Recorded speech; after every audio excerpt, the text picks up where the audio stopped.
Hi, I'm Cory Barlog, the director for God of War 2. Where has the game come in the last months since E3? A long way. E3, we had the level in the Bog of Forgotten Souls that everybody had kind of seen, the nice little 30-minute demo.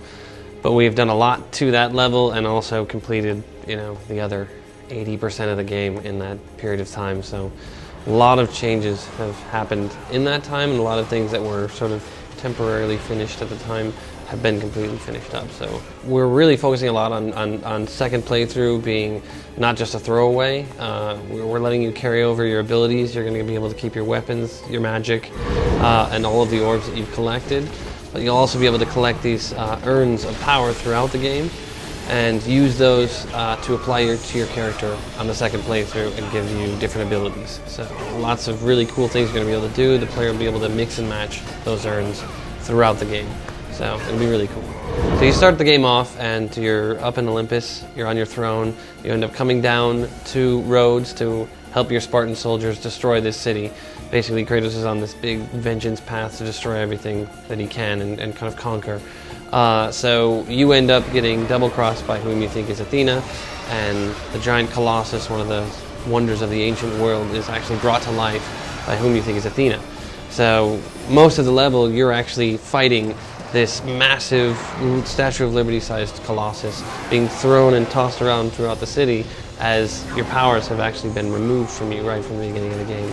Sometimes you're going to win, sometimes you're going to lose, but you're getting tossed around the city throughout the entire thing until you kind of have a final confrontation to destroy the beast. The location that Kratos is going in order to change his fate is the Islands of Creation, where the Sisters of Fate temple is hidden.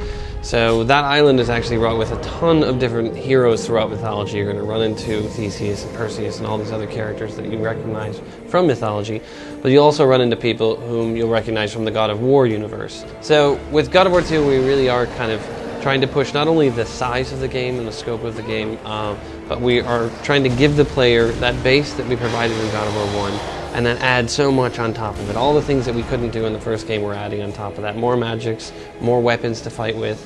We're incorporating relics, all these different abilities that are going to affect platforming and combat as well, along with the idea of really bridging the story from the first game and kind of opening it up into this massive world. And then continue to do these massive set pieces, these things that in the first game you saw in a cinematic. But now we're really kind of pushing the idea that you can navigate on these things now, giant titans that you're actually going to be climbing on in real-time gameplay. So it's pretty exciting. And we're going to be releasing in March, mid-March.